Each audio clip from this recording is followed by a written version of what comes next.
नमस्कार, देवभूमि समाचार में स्वागत है आपका। मैं हूं आपके साथ प्रियंका मिश्रा। बुलेटिन की करेंगे शुरुआत। पहली खबर हरिद्वार से सामने आ रही है, जहां कांवड़ियों पर आज हेलीकॉप्टर से फूल बरसाए जाएंगे। आपको बता दें कि मुख्यमंत्री खुद हरिद्वार पहुंचकर कांवड़ियों का चरण वंदन करेंगे।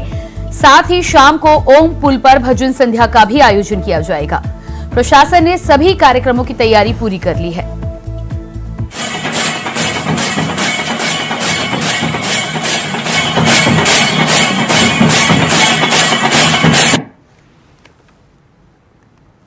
तो उत्तराखंड में कांवड़ यात्रा को और अधिक भव्य बनाने की तैयारी प्रदेश सरकार ने कर ली है। तस्वीरें आप देख पा रहे हैं कि इस तरह से कांवड़ यात्रा को और भी भव्य बनाने के लिए भजन संध्या से लेकर हेलीकॉप्टर से फूल कांवड़ियों पर बरसाए जाएंगे। इसके अलावा मुख्यमंत्री पुष्कर सिंह धामी खुद कांवड़ियों का चरण वंदन करते हुए नजर आएंगे। तस्वीरें आप देख पा रहे हैं। अद्भुत माहौल उत्तराखंड में कांवड़ यात्रा के दौरान देखने को मिल रहा है।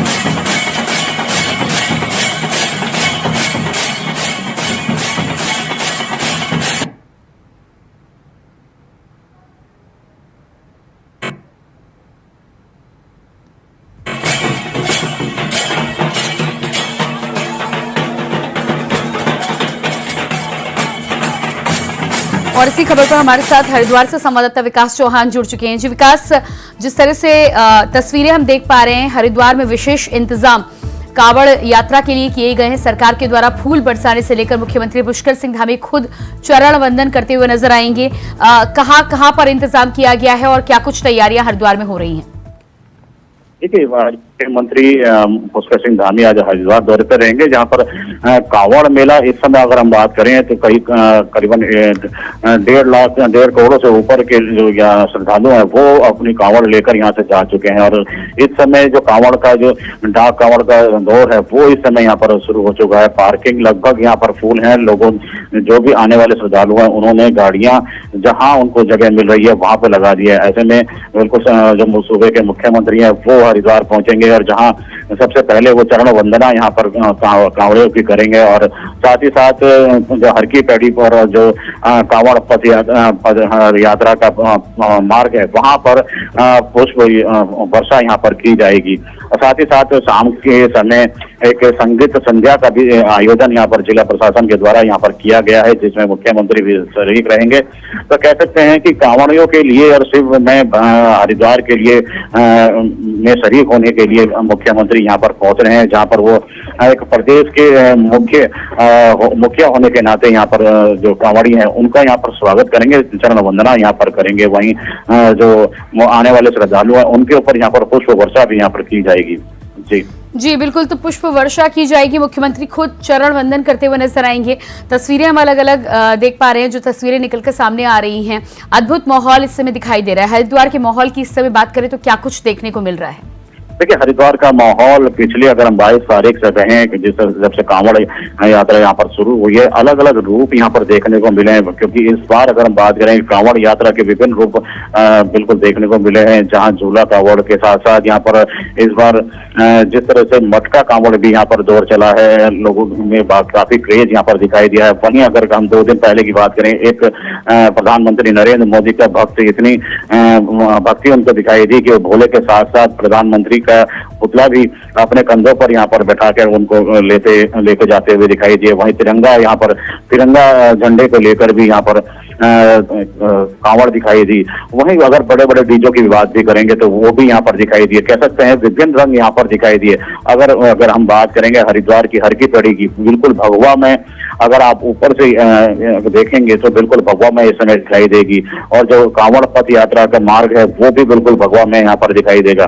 तो कह सकते हैं कि इसमें पूरी शिवमयी और भगवा में यहाँ पर हरिद्वार धर्मनगरी यहाँ पर है, जहाँ पर सूबे के मुख्यमंत्री पहुंचेंगे। और आने वाले जो श्रद्धालु हैं, चाहे वो यूपी से हो, हरियाणा से हो, दिल्ली से हो, चाहे तो वहां से विभिन्न उनका स्वागत के लिए यहाँ पर चरण वंदना यहाँ पर मुख्यमंत्री करेंगे। वहीं पुष्प वर्षा का भी यहाँ पर आयोजन यहाँ पर किया जाएगा। जी बिल्कुल विकास, तो जिस तरह से एक तरह से कांवड़ यात्रा को भव्य बनाने के लिए शासन प्रशासन और मुख्यमंत्री खुद इस यात्रा को भव्य बनाने में अपना योगदान देने में लगे हुए हैं। हरिद्वार की अगर बात की जाए तो जिस तरह से पूरे उत्तराखंड में हाईवेज को रिजर्व किया गया था, कांवड़ियों के लिए विशेष रास्ता तैयार किया गया था जहां पर आराम से वो चल सकते हैं। इसके अलावा क्या कुछ खास इंतजाम इस महीने में देखने को मिल रहे हैं विशेष तौर पर कांवड़ यात्रियों के लिए? देखिए बिल्कुल, जो कांवड़ यात्रा है उसके लिए पहले तो कांवड़ जो पटरी मार्ग है उसको सुरक्षित यहाँ पर किया गया। पैदल जो कांवड़ यात्रा जाने वाली थी, अब जिस तरह से जहाँ कांवड़ बड़ी संख्या में पहुंचने की संभावना बिल्कुल यहाँ पर है, क्योंकि बैरागी कैंप में कई हजार गाड़ियां यहाँ पर रहती हैं, पार्क हो सकती हैं, जहाँ पर फुल यहाँ पर पार्किंग अब लगभग हो चुकी है। तो जिसके चलते भी शासन ने बिल्कुल यहाँ पर जो हाईवे है, दिल्ली देहरादून हाईवे है, उसको पूरी तरह से बंद यहाँ पर किया गया है, ताकि उस पर जो जाने वाले डाक कांवड़ है चाहे पैदल मार्ग के कांवड़ है वो आराम से यहाँ पर जा सकें, ताकि किसी भी जाम की स्थिति यहाँ पर पैदा ना हो। वहीं अगर हम बात करेंगे जिस तरह से लोग यहाँ पर आ रहे हैं, लगातार उन पे डाइवर्जन उनको किया जा रहा है, डाइवर्ट किया जा रहा है, ताकि वो पार्किंग में आराम से पहुंच सकें। पुलिस ने पहले 2 दिन पहले ही अपना डाइवर्जन प्लान और जिस तरह से पार्किंग को लेकर और उनकी जैसे तैयारियां थी वो यहाँ पर कर ली गई हैं। और क्योंकि एंट्री और आउट जो पॉइंट है उनको सुरक्षित करके, क्योंकि जिस तरह से बड़ी भारी भीड़ यहाँ पर कांवड़ की पहुंचेगी। जी विकास, इस तमाम जानकारी के लिए बहुत बहुत शुक्रिया आपका। और इसके बाद बात करेंगे अगली खबर को लेकर। धर्म नगरी हरिद्वार में इन दिनों कांवड़ मेले की धूम है। कांवड़ यात्रा के दौरान कांवड़िए हर की पैड़ी से गंगाजल भरकर अपने अपने गंतव्य को लेकर लौटते हैं, लेकिन पिछले कुछ सालों में कांवड़ के जरिए संदेश देने का चलन भी बढ़ा है। कांवड़ यात्रा के दौरान हरिद्वार में भव्य और आकर्षक कांवड़ देखी जा रही हैं, जिनमें कोई राम मंदिर मॉडल की कांवड़ तो कोई कांवड़ियां सोमनाथ मंदिर की कांवड़, कोई प्रधानमंत्री नरेंद्र मोदी की प्रतिमा को ही कांवड़ के रूप में ले जा रहा है। दिन के समय भव्य मंदिरों के मॉडल वाली कांवड़ लोगों का ध्यान खींचती नजर आती है, तो वहीं रात के समय लेजर लाइटों से जगमग आकर्षक कांवड़ मन को मोह लेती है। कांवड़ को भव्य और आकर्षक बनाने के लिए शिव भक्त खुलकर पैसा भी खर्च करते हैं, तो वहीं धूमधाम से निकल रही ये कांवड़ 1-2 से 30 से 40 लाख रुपए तक की लागत की बताई जा रही है। इसके पीछे कुछ भी रहा नहीं है, भोले बाबा की कृपा है और ऐसे ही लाते रहेंगे जैसे ला रहे हैं, हर बार कुछ अच्छा दिखाएंगे। ये टोटल एस्टीमेट होगा तकरीबन 5 लाख के लमसम, डीजे वगैरह और सब। हमारे ग्रुप है, शिव सर्वर ग्रुप है हमारा, सब अरेंजमेंट हो जाते हैं। जब राम मंदिर हिंदुओं को समर्पित मोदी जी ने करा था और मोदी जी तीसरी बार प्रधानमंत्री बने थे, तो हमने सोचा था कि गंगा स्नान करा के हम इनको जरूर लेके आएंगे बस। और इससे ज़्यादा हमने इस बारे में कुछ नहीं सोचा, बस डायरेक्टली हमारे मन में जो ख्याल आया हमने इसको पूर्ण कर दिया। पहली हमारी कांवड़ यात्रा है मोदी जी को लेके, और करीब इस मूर्ति में 8.5 किलो के आसपास का वजन है, जो करीब मैंने 11:30 बजे हर की पैड़ी से उठाया है, और ये 195 किलोमीटर दूर खेकड़ा तक ये यात्रा रहेगी। ये भी हमारे साथ है, भगवान शंकर और मोदी जी दोनों हमारे साथ हैं, क्योंकि मोदी जी भगत तो भगवान शंकर के ही हैं। ये कांवड़ यात्रा आप देख पा रहे हैं, पीछे शिव परिवार का जो भव्य मूर्ति है ये डासना मंदिर के लिए बनी है। इसको स्नान करा के कांवड़ के साथ हम लोग वापस लेके जा रहे हैं शिव शक्ति धाम डासना। ये तो ब्रास की है, काफ़ी महंगी है, काफ़ी महंगी मूर्ति है, मेरे ख्याल से 40 लाख के ऊपर का है। ये कांवड़ यात्रा आप देख पा रहे हैं, पीछे शिव परिवार का जो भव्य मूर्ति है ये डासना मंदिर के लिए बनी है। इसको स्नान करा के कांवड़ के साथ हम लोग वापस लेके जा रहे हैं शिव शक्ति धाम डासना। ये तो ब्रास की है, काफ़ी महंगी है, काफ़ी महंगी मूर्ति है, मेरे ख्याल से 40 लाख के ऊपर। उत्तराखंड में नहीं थम रहा बारिश का कहर, मौसम विभाग ने जारी किया येलो अलर्ट। राज्य के सभी जनपदों के लिए येलो अलर्ट हुआ जारी। वहीं मौसम ने सावधानी बरतने के दिए निर्देश। बारिश के चलते भूस्खलन और नदियों का बढ़ सकता है जलस्तर। नहीं थम रहा बारिश का कहर। उत्तराखंड में एक बार फिर से मौसम विभाग के द्वारा भविष्यवाणी जारी की गई है, येलो अलर्ट जारी किया गया है। मौसम को देखते हुए, बारिश को देखते हुए, बारिश के चलते भूस्खलन और नदियों का बढ़ सकता है जलस्तर। राज्य के सभी जनपदों के लिए येलो अलर्ट हुआ जारी। मौसम विभाग ने सावधानी बरतने के दिए निर्देश। और इसी खबर पर देहरादून से हमारे साथ संवाददाता अभय कैतुरा लाइव जुड़ चुके हैं। जी अभय, मौसम विभाग के द्वारा जिस तरह से येलो अलर्ट जारी किया गया है और इस बार राज्य के सभी जनपदों के लिए येलो अलर्ट जारी किया गया है, क्या कुछ खास सावधानी बरतने को मौसम विभाग की ओर से कहा गया है? देखिए, उत्तराखंड में लगातार जिस प्रकार से बारिश का कहर देखने को मिल रहा है, तो ऐसे में समझा जा सकता है कि राज्य के भीतर सभी जनपदों के लिए मौसम विभाग ने जो निर्देश दिए, उन निर्देशों पर लोगों को अमल करने के लिए यहाँ पर कहा जा रहा है। क्योंकि अभी तक प्रदेश के भीतर जिस प्रकार से बारिश ने जान और माल दोनों का नुकसान यहाँ पर पहुँचा है, तो ऐसे में लोगों को ज़्यादा सावधानी बरतने के लिए भी कहा जा रहा है। उत्तराखंड के सभी जनपदों के लिए भारी बारिश का येलो अलर्ट जारी किया गया है, जिसमें खास तौर पर कुमाऊं मंडल के कुछ जनपद और गढ़वाल मंडल के जो अंदर वाले जो डिस्ट्रिक्ट हैं, उन जगहों पर भारी बारिश की संभावना यहाँ पर जताई गई है। जिला प्रशासन को अलग मोड पर रहने के लिए कहा गया, ताकि जनता की जो परेशानियां, उन सबका समाधान यहाँ पर निकल सके। और जिस प्रकार से अभी तक के हालात यहाँ पर देखने को मिले हैं, जो मौसम विभाग के जो पूर्वानुमान था, तो उसमें कहा जा सकता है कि उत्तराखंड के अधिकांश जगहों पर अभी भी मौसम में हल्की से मध्यम गति की बारिश यहाँ पर देखने को मिल रही है। खासतौर पर जो पहाड़ी क्षेत्र है, पहाड़ी जो जनपद है, वहाँ पर ज़्यादा नुकसान यहाँ पर देखने को मिल पा रहा है। क्योंकि जिस प्रकार से लगातार भारी बारिश हो रही है, तो ऐसे में जो सड़कें बंद हो रही हैं, उससे जनता की परेशानियां ज़्यादा बढ़ रही हैं। दूसरा, जो चारधाम यात्रा पर जो आने वाले यात्री थे, उनकी संख्या में भी भारी कमी यहाँ पर देखने को मिल रही है। क्योंकि लगातार भारी बारिश के चलते कह सकते हैं कि राष्ट्रीय मार्ग भी अवरुद्ध हो रहे हैं, और जो जिला मार्ग हैं या फिर जो ग्रामीण सड़कें हैं, वो भी लगातार अवरुद्ध होती हुई नजर आ रही है। तो लोगों के लिए सावधानी बरतने के लिए कहा गया। साथ ही प्रशासन की तरफ से एहतियात के तौर पर ऐसे सभी स्थानों पर SDRF और पुलिस प्रशासन की टीमों को तैनात कर दिया गया, जहां पर भूस्खलन की संभावनाएं ज्यादा रह सकती है, या जहां पर नदियों का जलस्तर बढ़ने से ग्रामीण क्षेत्र या जो दूसरे शहरी क्षेत्र है, वहां पर पानी भरने की संभावनाएं ज्यादा रह सकती है। तो कोशिश लगातार प्रशासन की तरफ से की जा रही है, ताकि जनता की मुसीबतों का हल यहाँ पर निकाला जा सके। जी बिल्कुल। तो येलो अलर्ट जारी किया गया है, और पहले 5 जिलों के लिए जारी किया गया था, अब सभी जनपदों के लिए येलो अलर्ट जारी कर दिया गया। नदियों का जलस्तर बढ़ने की बात जिस तरह से आप कहते हुए नजर आ रहे हैं कि मौसम विभाग ने भी इसको लेकर चेतावनी दी है, प्रशासन की तरफ से सुरक्षा के तौर पर या फिर एडवांस तौर पर क्या कुछ इंतजाम किए जा रहे हैं कि जो लोग हैं उन्हें मुसीबत से पहले ही बचाया जा सके? देखिए, उत्तराखंड में आज ये कह सकते हैं कि 13 के 13 जनपदों के लिए येलो अलर्ट जारी हो पाया है। कल अधिकांश यानी कह सकते हैं कि 7 से 8 जनपदों के लिए ऑरेंज अलर्ट मौसम विभाग की तरफ से जारी किया गया। यानी आज भी भारी बारिश और कल भी उत्तराखंड में ज्यादातर जगहों पर भारी से बहुत भारी बारिश देखने की संभावना यहाँ पर नजर आ रही है। मौसम विभाग ने जो पूर्वानुमान दिया, उसमें प्रशासन को ज्यादा एहतियात बरतने के लिए यहाँ पर कहा गया। तो कोशिश यही है प्रशासन की कि जनता की जो मुसीबत है, उन मुसीबतों का समाधान यहाँ पर निकाला जा सके। बरसात के मौसम में जो शहरी क्षेत्रों में जो नदी के किनारे के जो क्षेत्र हैं, उन क्षेत्रों पर रहने वाले बस्तियों के जो लोग हैं, उनको सुरक्षित स्थानों पर जाने के लिए कहा जा रहा है। पहाड़ी क्षेत्रों में जो ग्रामीण सड़कें जो बंद है, उनको खोलने की कोशिश यहाँ पर की जा रही है। जो यात्री यहाँ पर आ रहे हैं, उनको मौसम के हिसाब से यात्रा करने की सलाह यहाँ पर दी जा रही है। प्रशासन अपने स्तर पर हर प्रकार की कोशिश यहाँ पर कर रहा है। जी बिल्कुल। तो जिस तरह से 13 जनपदों के लिए आप जानकारी दे रहे हैं कि ये अलर्ट जारी किया गया है, और कौन कौन से जनपद है जहां पर खतरा सबसे ज्यादा अधिक है? देखिए, सबसे बड़ी बात करें तो उधम सिंह नगर हो गया, हरिद्वार हो गया, देहरादून हो गया, बागेश्वर हो गया, नैनीताल हो गया, चंपावत हो गया, रुद्रप्रयाग और चमोली जनपद, यहाँ के लिए भारी बारिश की संभावना ज्यादा यहाँ पर दिखाई गई है।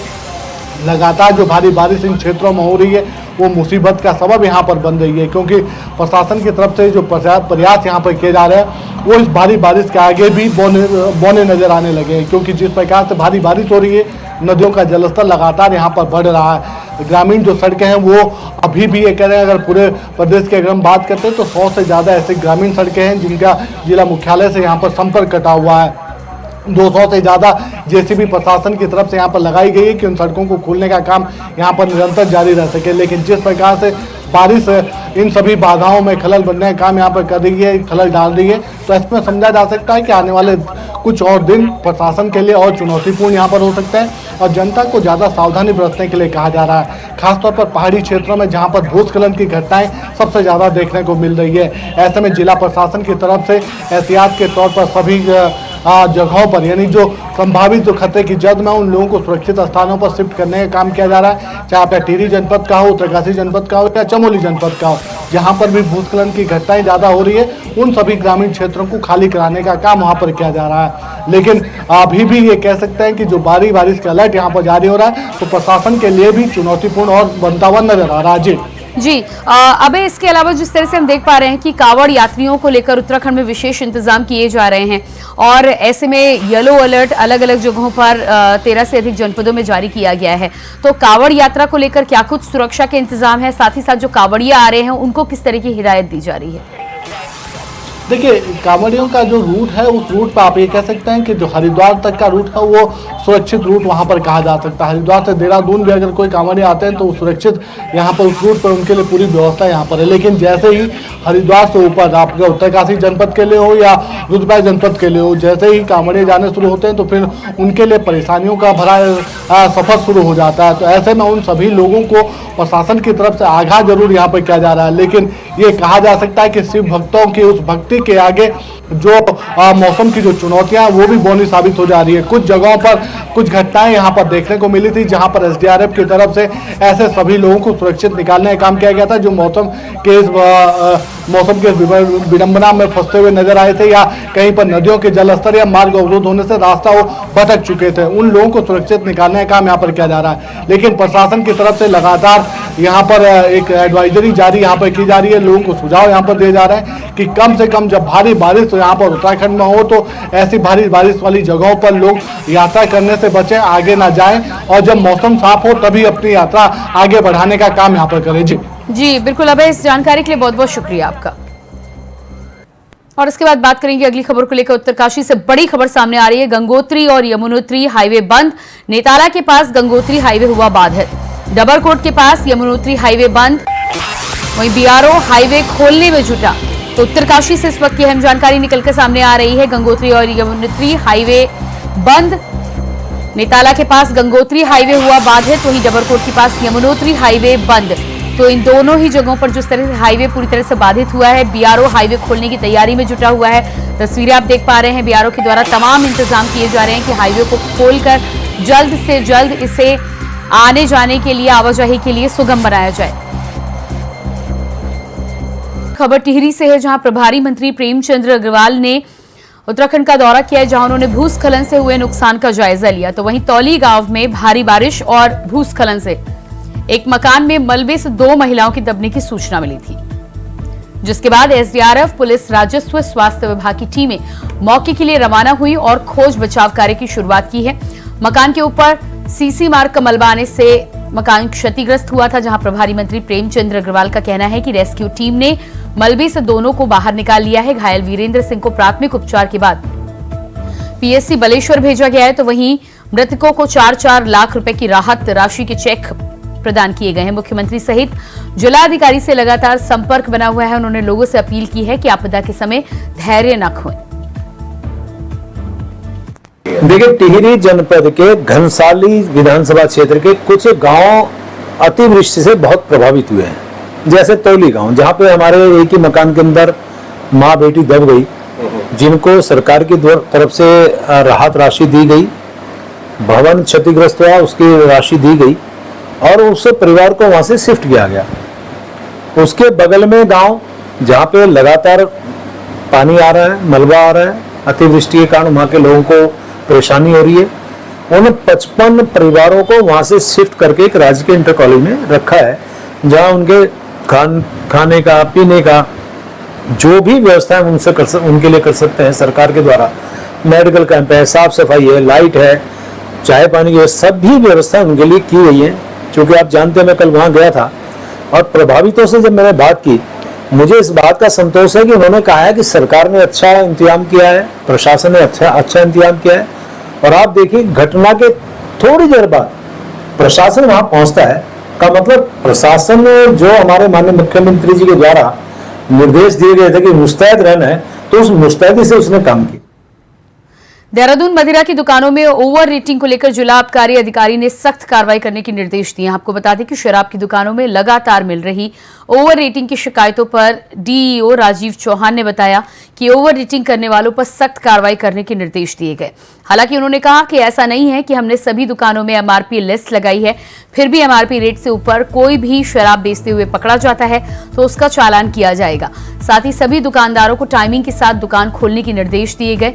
अगर समय से पहले कोई भी दुकानदार दुकान खोलता है तो उस पर कार्रवाई की जाएगी। इनमें जो मदिरा दुकानें हेतु MRP होती है वो लागू नहीं। उसका कारण उसके पीछे ये है कि मदिरा दुकानों में जो अधिभार लगता है MMGD, उससे वो 50% अधिक MRP मतलब MMGD अदा करते हैं। और बोतलों में जो MRP होती है वो रेगुलर शॉप्स के अधिभार के हिसाब से तय की जाती है। तो कुछ तो ओवर रेटिंग की जो शिकायत है वो भ्रम के कारण है। फिर रही बात, ये मैं भी नहीं कह रहा कि बिल्कुल भी ऐसा नहीं है, जो हमारी रेगुलर शॉप्स हैं उनमें ऐसी शिकायतें आती हैं जिसके आबकारी नीति में कड़े प्रावधान है उसमें दंड के। हम बार बार चालान करते हैं, पहली बार में 50,000, दूसरी बार में 75,000, तीसरी बार में 1 लाख और उसके ऊपर हर बार 1 लाख रुपए उन पर दंड लगा। रामनगर में कल देर शाम ग्रामीण क्षेत्र छोई में करंट लगने से एक विवाहित महिला की मौत हो गई। घटना के बाद जहां एक और महिला के परिजनों में कोहराम मचा हुआ है, तो वहीं पुलिस भी मामले की जांच में जुट गई है। मृतक महिला के 2 मासूम बच्चे हैं। घटना के संबंध में तहसीलदार ने पूरी जानकारी दी है। छोई में जैसे एक महिला की डेथ होगी जिनके अभी शादी के केवल 3 वर्ष हुए हैं, और भारतीय नागरिक सुरक्षा संहिता के अनुसार जिसके शादी के साल के 7 वर्ष से कम होते हैं, उन महिलाओं का पंचनामा जो भरा हुआ है मजिस्ट्रेट के द्वारा भरा जाता है, जिसे तो मैं यहाँ पर मौजूद हूँ। और इसमें अभी तफ्तीश चल रही है। लड़की के मायके वालों को सूचित किया, उनके पहुँचने के उपरांत ही इसमें आगे की जाँच की जाएगी। मौका कारण जो इनके द्वारा बताया जा रहा है ग्रामीणों के द्वारा, और जो इनकी देवरानी वगैरह इनके द्वारा कहना है कि करंट लगने से मृतका की मृत्यु हुई। और इसी के साथ देवभूमि समाचार में फिलहाल इतना ही। खबरों के लिए बने रहिए इंडिया वॉइस के साथ। नमस्कार।